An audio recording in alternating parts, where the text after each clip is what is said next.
What if I told you that the United States is preparing to spend over $200 billion on a war that's barely 3 weeks old? Yeah, you heard that right. $200 billion. And this isn't some future projection. This is a real request coming straight from the Pentagon as the Iran war explodes into something far bigger than anyone expected. The conflict began on February 28th with joint U.S. Israeli strikes targeting Iran's military and nuclear infrastructure. But what was initially pitched as a short, decisive operation has now spiraled into one of the most expensive and dangerous military campaigns of the decade. In just the first week alone, the U.S. burned through over $11 billion. And now officials are warning that the total cost could skyrocket beyond anything we've seen since Iraq or Afghanistan. And here's where things get intense. This $200 billion request isn't just about continuing the war. It's about preparing for a much longer, much deeper conflict. According to reports, U.S. forces have already struck over 7,000 targets inside Iran, carried out thousands of combat missions, and destroyed key naval and missile infrastructure. This isn't a limited strike anymore. This is a full-scale military campaign stretching across the Middle East. From the Persian Gulf to Iraq, from Lebanon to the Strait of Hormuz, the entire region is now on edge, and the consequences are being felt globally. Oil prices? Surging. Global markets? Shaking. In fact, energy prices have already spiked dramatically, with crude oil jumping as high as $118 per barrel as Iran retaliated by targeting oil and gas infrastructure across the Gulf.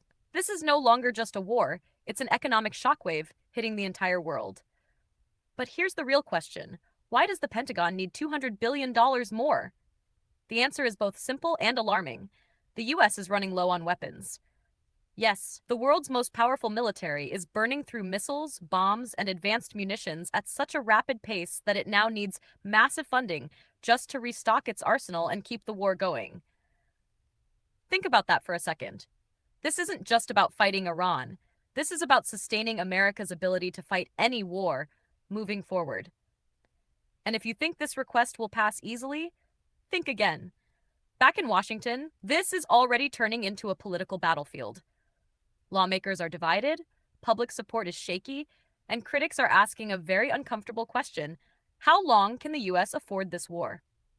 Because if approved, this $200 billion package would push total war spending to levels that rival or even exceed America's involvement in Ukraine, and could amount to more than half of Iran's entire economy. But here's where things get even more unpredictable. There is no clear endgame. U.S. defense officials have openly admitted that there's no fixed timeline for when this war will end. That means this could drag on for months or even years. And history tells us, once America gets pulled into a long-term conflict in the Middle East, the costs, both financial and human, tend to spiral out of control. Meanwhile, Iran isn't backing down. Instead, it's escalating. From missile strikes on U.S. bases to attacks on energy infrastructure across Saudi Arabia, Qatar, and Kuwait, Iran is signaling that it's ready for a prolonged fight.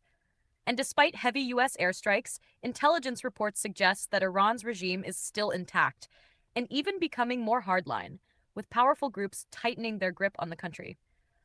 So now we're looking at a situation where the U.S. is spending billions every week, Iran is refusing to collapse, global markets are reacting, and the entire region is edging closer to a wider war.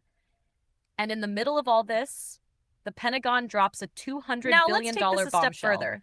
Because This what's isn't happening just a right funding now request. isn't just about bombs, It's a signal. budgets, or even A signal Iran. that this war It's is about far a from massive over. shift in A global signal power. that the U.S. is And preparing most for people something aren't even much noticing bigger. it yet. And maybe While the the biggest United question States of is all, pouring billions are we into this witnessing the conflict, beginning of countries another like forever China war? and Russia are watching Because if very history closely. has taught us And anything, in many ways, it's that benefiting wars from the don't just cost situation. money.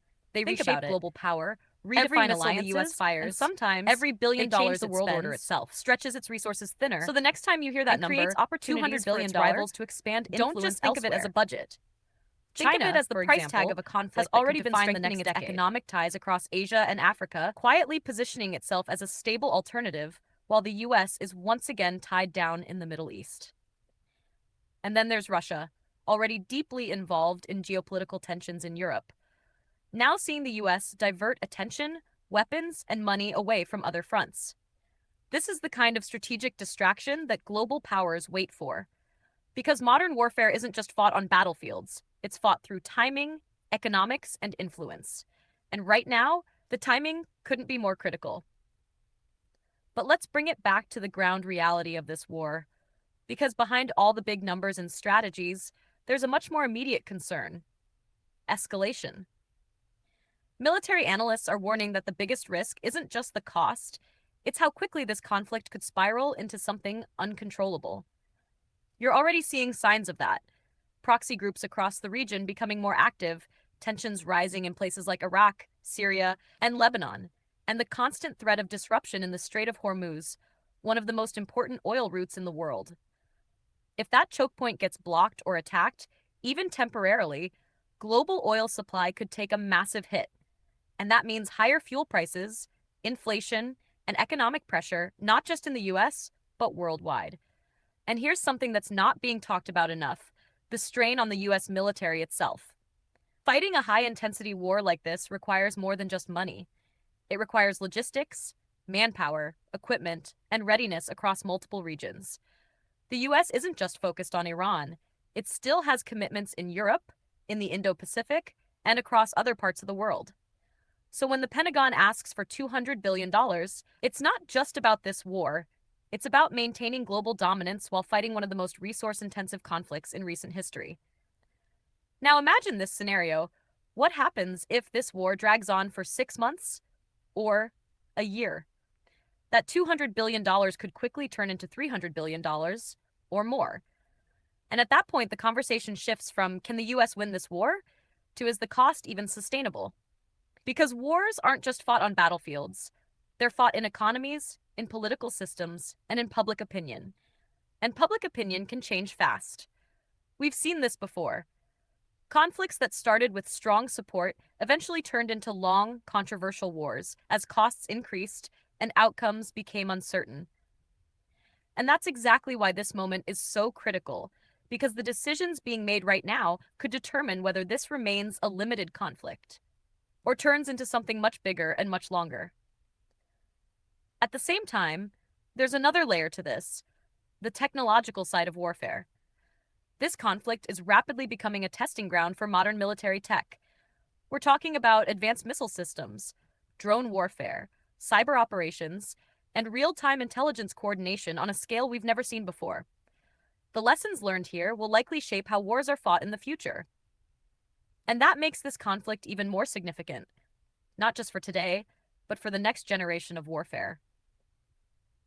And then there's diplomacy, or rather, the lack of it. Right now, there's no clear diplomatic breakthrough in sight. Efforts to de-escalate have been minimal, and both sides appear to be doubling down instead of stepping back.